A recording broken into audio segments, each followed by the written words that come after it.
पाकिस्तान ये समझ रहा था कि अगर वो गोल्डन टेम्पल के ऊपर ड्रोन्स अटैक करें और गोल्डन टेम्पल के ऊपर कोई डैमेज हो जाए तो जो भारत के सिख पॉपुलेशन है वो पूरे सरकार के विरुद्ध हो जाएगी। यहाँ पर ये जो ड्रोन्स अटैक किए थे, ड्रोन्स और मिसाइल अटैक दोनों किए थे पाकिस्तान ने, और ये जो अमृतसर में गए उसका निशाना सीधा गोल्डन टेम्पल के ऊपर ही था। ये पाकिस्तान की साजिश भी हमने फोड़ दी। और अगर पाकिस्तान समझता है कि वो पंजाब में फिर से टेररिज्म बढ़ाने की कोशिश वो कर रहा था, उसमें वो कामयाब होंगे नहीं।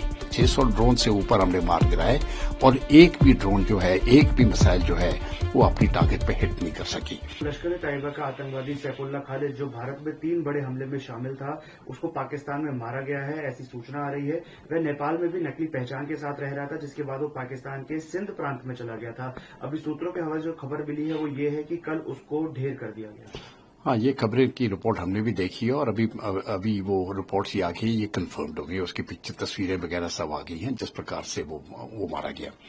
अभी ये जो उग्रवादी है, इन्होंने अपनी पूरी जिंदगी दर्शकी में गए, पूरा टेररिज्म ही किया है और अभी टेररिज्म के हाथ से ही ये अभी मर रहे हैं। इनकी ये मुझे लगता है ये जो कारण है, क्योंकि ये सिंध में हुआ है, तो सिंध में भी एक जीए सिंध मूवमेंट चल रहा है जो पाकिस्तान के विरुद्ध है और वहां पर भी लोग नहीं चाहते हैं कि टेररिज्म हो। इससे पहले कुछ इंसिडेंट्स बलूचिस्तान में हुए, खैबर पख्तूनख्वा में हुए, और वहां पर भी जो लोग हैं वो टेररिज्म नहीं चाहते हैं और इस प्रकार के जो पाकिस्तान ने टेररिस्ट ट्रेन किए हैं उनको भी खत्म कर दिया जा रहा है। तो मेरे ख्याल से कुछ पब्लिक ओपिनियन है जो पाकिस्तान के अंदर ही है, वो इस प्रकार की कार्रवाई कर रही है, जिनको सभी लोग कहते हैं अननोन गनमैन।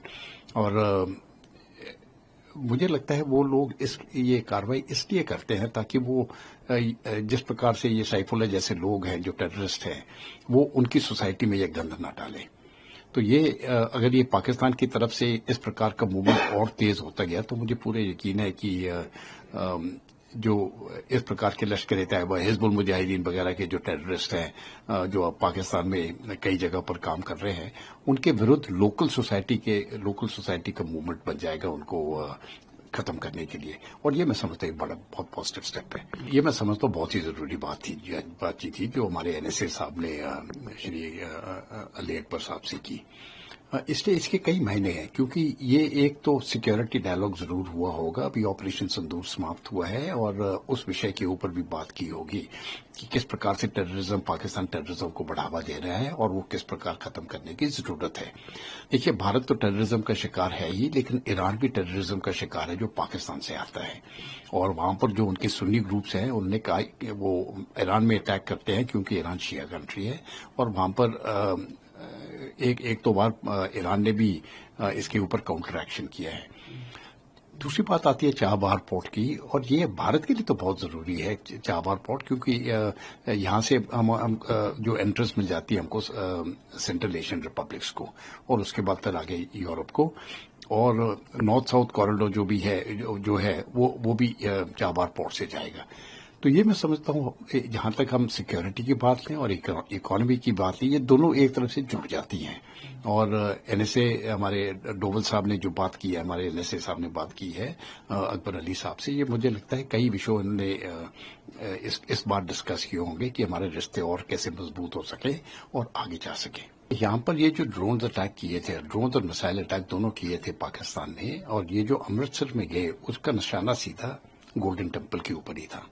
और मुझे लगता है पाकिस्तान ये समझ रहा था कि अगर वो गोल्डन टेम्पल के ऊपर ड्रोन्स अटैक करें और गोल्डन टेम्पल के ऊपर कोई डैमेज हो जाए तो जो भारत के सिख पॉपुलेशन है वो पूरे सरकार के विरुद्ध हो जाएगी कि भाई देखिए आपने हमारा होली श्राइन भी प्रोटेक्ट नहीं कर सके।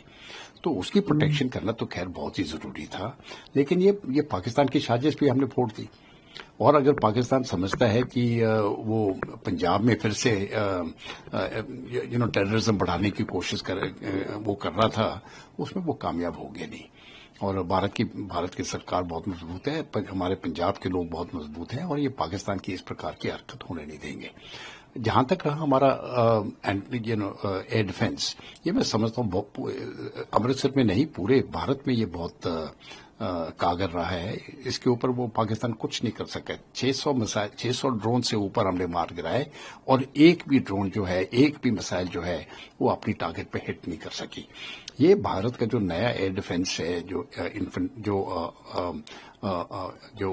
आर्मी का है और एयरफोर्स का है, दोनों को मिला के ज्वाइंट एयर डिफेंस सेंटर जो बने हैं, ये इतना वेल कोऑर्डिनेटेड था और ये ज्यादा करके इंडिजिनस सिस्टम्स हैं, ये बहुत कामयाब हुए हैं।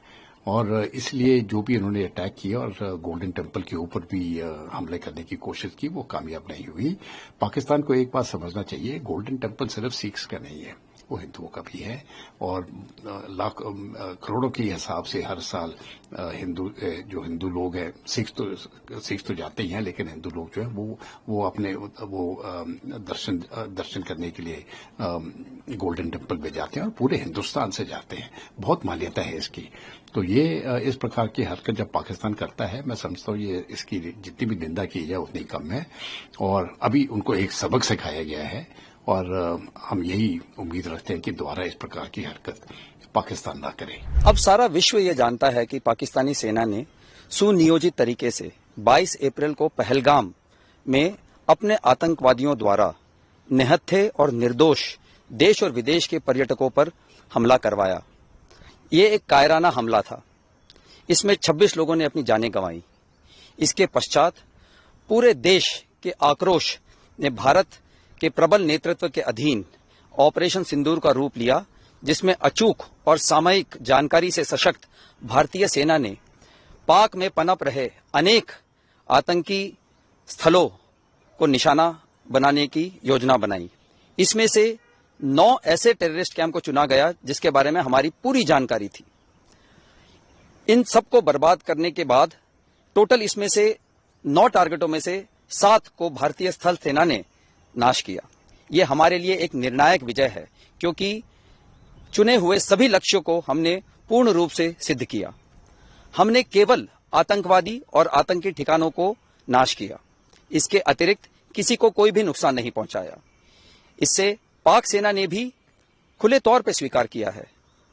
हमले के तुरंत बाद भारत ने सार्वजनिक सूचना जारी की कि हमने केवल आतंकी ठिकानों का नाश किया और किसी भी पाकिस्तानी मिलिट्री के संस्थाओं को कोई नुकसान नहीं पहुंचाया और भारत के नीति और नैतिकता के अनुसार किसी भी सिविलियन को निशाना नहीं बनाया। इस हमले से पहले भारतीय सेना के surveillance, electronic warfare, early warning और एयर डिफेंस के सभी जरूरी उपकरण तैयार और तैनात थे। 7 मई की रात को हमने पुख्ता जानकारी मिली कि पाक किसी भी उचित और वैध टारगेट के ना होने के कारण भारतीय सैन्य ठिकानों को और सिविल इलाकों को, खास तौर पर धार्मिक स्थलों को निशाना बनाएगा। इसमें अमृतसर में स्थित गोल्डन टेम्पल सबसे अहम था। हमें अतिरिक्त जानकारी ये भी मिली कि गोल्डन टेम्पल के ऊपर वो भारी तादाद में ड्रोन और मिसाइल से हमला करेगा। इसीलिए हमने तुरंत आधुनिक, अतिरिक्त एवं उपयुक्त एयर डिफेंस को उपलब्ध कराया और रणनीति के अनुसार गोल्डन टेम्पल को चारों ओर से एयर डिफेंस की सुरक्षा दी गई। 8 मई की सुबह को अंधेरे में पाक ने अनुमान अनुसार ड्रोन और मिसाइल के जरिए से सभी सैन्य एवं सिविल ठिकानों पे और खास तौर पे गोल्डन टेम्पल पे भारी तादाद से ड्रोन का हमला किया। क्योंकि हम इसके लिए तैयार थे, तो भारतीय सेना के आर्मी एयर डिफेंस के सतर्क और सशक्त योद्धाओं ने पाकिस्तान के नापाक इरादों को पूरी तरीके से ध्वस्त करते हुए ड्रोन और मिसाइल हमले को पूरी तरह से विफल कर दिया और हमने गोल्डन टेम्पल पे एक आंच भी नहीं आने दी।